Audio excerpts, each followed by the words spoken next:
It's one of our most important essential minerals and sits at the heart of oxygen transport and energy metabolism in the body.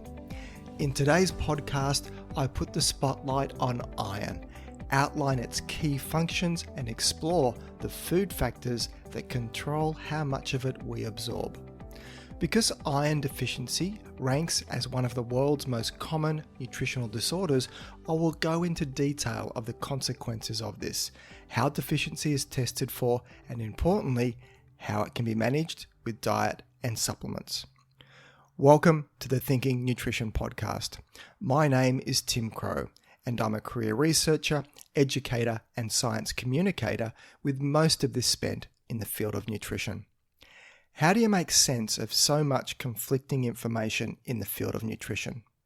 While I don't profess to have all the answers in an area that is continually changing as research changes, you can count on what is covered in this podcast to be based on the whole field of nutrition science, not just selective areas that support a particular way of thinking. And this podcast will always be free from any commercial product tie-ins, endorsements, or advertisements. Just credible nutrition science presented in plain and simple language, and then translating this into what it means for your health. So, on with today's show. Iron. It's one of our most important essential minerals and sits at the heart of oxygen transport and energy metabolism. Iron's best known role is its part in oxygen transport through the protein hemoglobin, which you find in red blood cells. Hemoglobin is partly made from iron and accounts for about 2/3 of the body's total iron stores. Then there is the special protein myoglobin that helps store oxygen in muscle cells. Myoglobin contains iron and is responsible for the red color of muscle.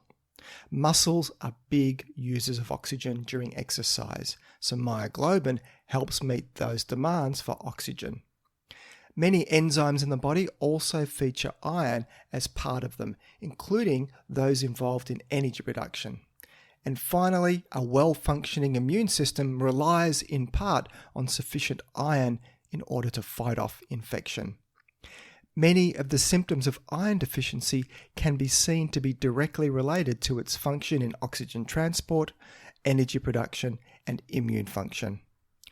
Iron is quite unique, as unlike many other nutrients, where there is an easy way for the body to excrete excesses of them, iron is held onto very tightly by the body. This means more iron is absorbed when iron stores are low, and less is absorbed when stores are full, as a way to keep stores at a balanced level. So iron status in the body hinges on how much of it is absorbed, and for that, dietary sources can alter this. Iron can occur in two forms in foods. The first is heme iron, which is found only in foods derived from the flesh of animals, such as meats, poultry, and fish. The second form is non-heme iron, which is found in both plants and animal-derived foods. On average, heme iron represents about 10% of the iron a person consumes in a day.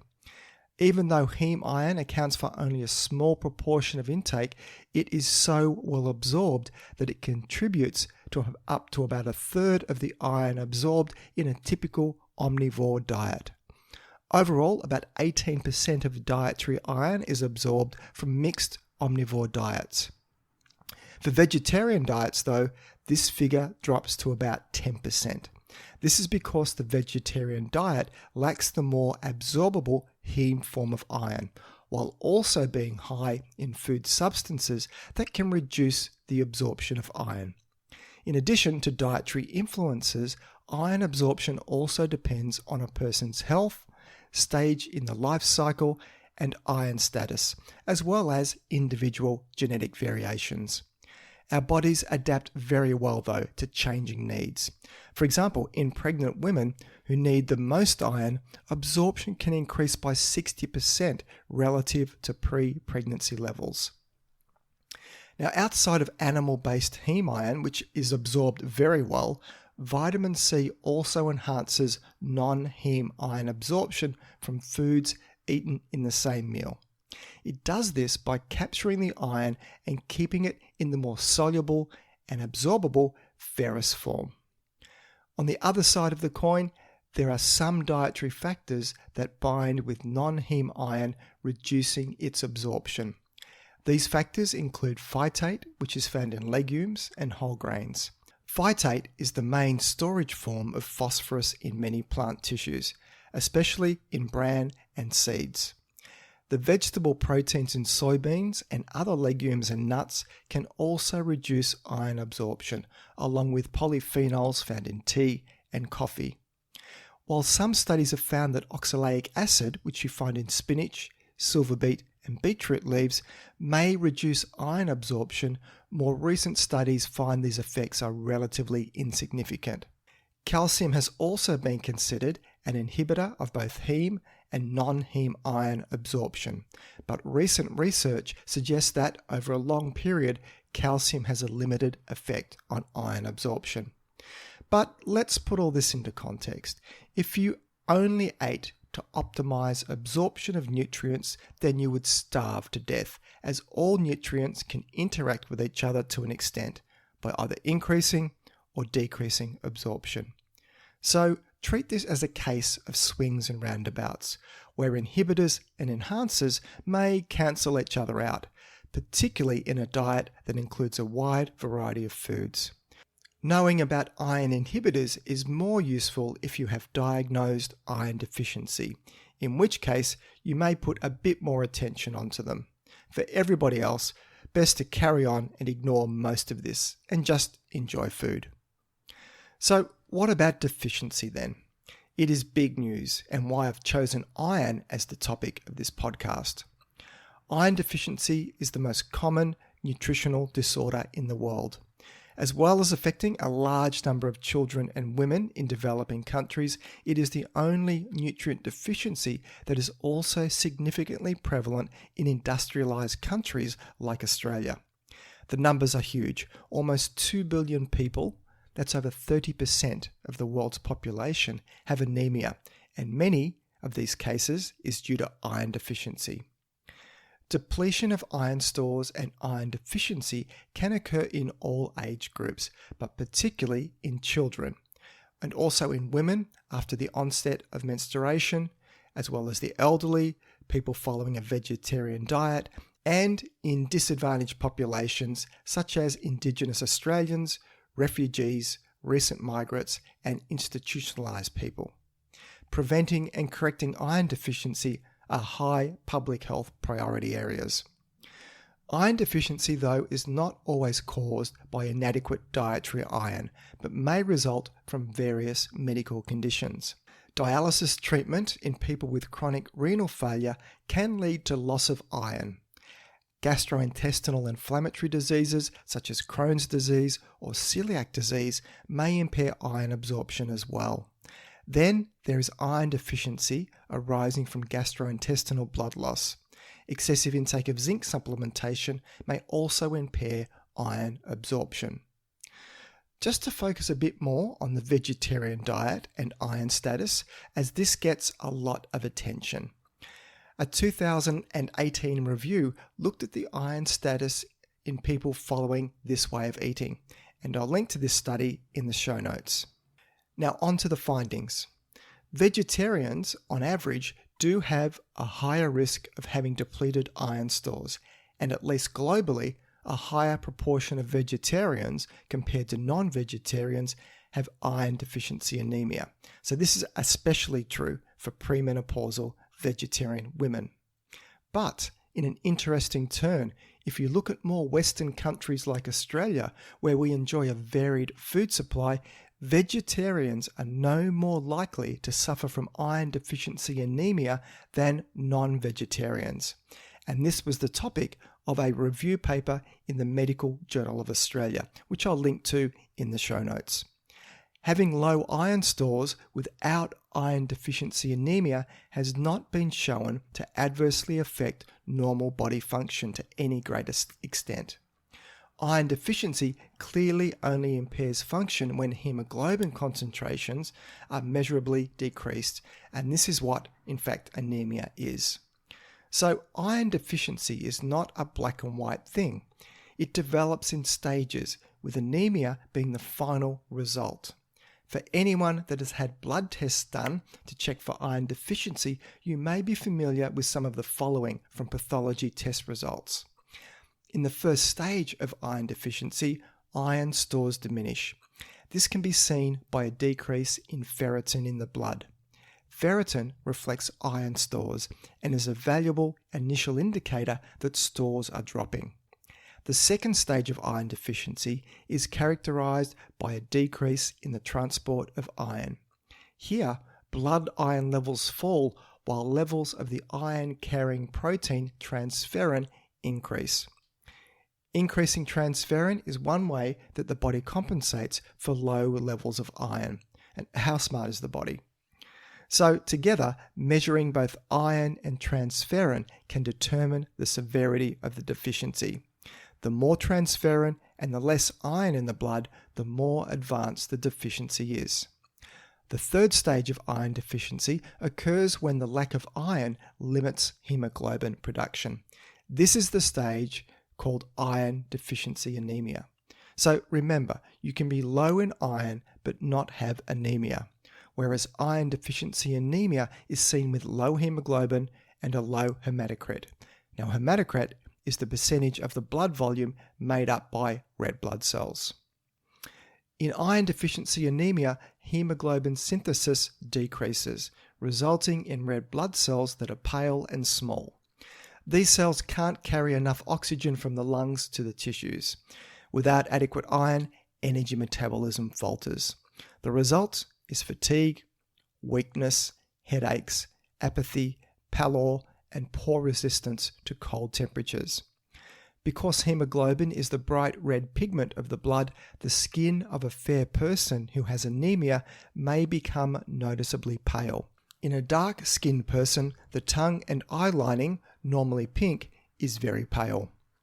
A battery of tests requested by a doctor that looks at iron, ferritin, transferrin, and hemoglobin allow the honing in on the likely cause of anemia. Iron deficiency, though, is not always the cause of anemia, though as other nutrient deficiencies such as folate and B12 deficiency can also end up presenting as anemia. Hence why it is important to get this properly investigated rather than self-diagnose it and start popping iron supplements. So how much iron do you need each day? The recommended daily intake in Australia for men is 8 milligrams. For women in their reproductive years, however, this goes up to 18 milligrams a day. This higher requirement for women in their reproductive years is because of the blood loss of iron from menstruation. Remember, most of your iron stores are found in the blood, bound up in red blood cells. Vegetarians need 80% more iron in their diet than meat eaters to make up for the lower bioavailability typical of their diets. Good plant-based sources of iron include green leafy vegetables, peas, and whole grains. Then we have enriched cereals, dried fruits such as apricots and sultanas, and legumes. Combining these foods with foods high in vitamin C helps the body absorb the iron even better.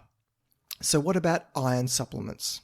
For someone who is iron deficient or at risk of developing it, then there can be the need for supplements as well as an iron-rich, absorption-enhancing diet. Iron from supplements is less well absorbed than that from food, so the doses usually need to be higher. The absorption of iron taken in the form of ferrous sulfate is better than that from other iron forms, so this is one to look out for. Absorption also improves when supplements are taken between meals, or at bedtime on an empty stomach, or with liquids other than milk, tea or coffee, which can potentially reduce absorption by a small amount. If you've been advised to take iron supplements, keep in mind that the most common side effect of iron supplements is dark-coloured or black stools, so don't be alarmed by this change to your bowel habits. Other common side effects include nausea, vomiting, constipation, and diarrhea. Supplements should be taken exactly as advised by your doctor. The human body isn't very good at excreting iron, and you could poison yourself if you take more than the recommended dose. The body stores iron very efficiently, and too much iron can be toxic. Symptoms of toxicity include nausea, vomiting, diarrhea, a rapid heartbeat, weak pulse, dizziness, shock, and confusion. As little as 200 milligrams of iron has caused the deaths of many young children and remains a leading cause of accidental poisoning in children. So if you are taking iron supplements, keep them well out of reach of little hands and in a child-proof bottle. Now onto my research wrap-up segment, where I profile a study that has grabbed my attention during the week. Today, I'm going to look at a topic that is the bane of parents the world over: how to deal with a fussy eater. As any parent can attest, getting kids to eat their veggies can be a challenge. Now, new research finds that there is merit in the advice to not only repeatedly offer vegetables, but also to offer a variety of vegetables each time, rather than just focus on one vegetable at a time. Vegetables are a feature of dietary guidelines around the world, but in Australia, only a minority of adults and children reach the recommended number of servings of these foods each day. For children, an overall dislike for the less sweet and more bitter taste of vegetables can see them screwing their nose up at them. Food preferences, though, are mostly learned during childhood, and these can then track into adulthood. So this is an important stage of life to instill good eating habits. Repeated exposure is a well-recognized way to increase vegetable acceptance in children. Just how effective this strategy was the subject of a recent Australian study out of the CSIRO, and I'll link to this study in the show notes. The study was a randomized controlled trial which recruited 32 children between the ages of 4 and 6 years of age, and who were already eating a low amount of vegetables. The children were split into 3 groups. One group were exposed to a single vegetable. In this case, it was broccoli, and they had it 3 times per week for 5 weeks. Another group were exposed to multiple vegetables, which included broccoli, zucchini, and peas, over the same 5-week period, while a third group served as a control group. Vegetable consumption was measured by a combination of meal records from a laboratory dinner, at-home weighed food records, and parental reporting. For the families that offered children multiple vegetables, there was an increase in the consumption by an extra 0.6 to 1.2 servings per day. No change in consumption was seen in families offering only a single vegetable, nor in the control group. 3 months after the study finished, the children in the multiple serving of vegetables group were still eating more vegetables. So why is it so? Simultaneous exposure to a variety of vegetables may be more effective than the one vegetable at a time principle because it reduces the boredom factor. It may be a little hard for kids to get excited about broccoli and only broccoli if that's all they see at every meal. Adding colour and variety to a meal with several vegetables may help promote the desire to eat more of them. This small pilot study showed the strategy of offering not just one, but a variety of vegetables could be the key to getting kids to eat more. So, for parents struggling to get their kids to eat their veggies, then the multiple veg strategy is certainly worth a shot. So that's it for today's show. You can find the show notes either in the app you're listening to this podcast on, if it supports it, or else head over to my webpage at thinkingnutrition.com.au and click on the podcast section to find this episode to read the show notes. If you find this podcast of value, then please consider sharing it with your friends and colleagues, or maybe even leave a review. This all helps increase the ranking and reach of the podcast, which means a big win for credible, evidence-based nutrition messages while helping to dilute out the crazy and making the world a slightly less confusing place. I'm Tim Crow, and you've been listening to Thinking Nutrition.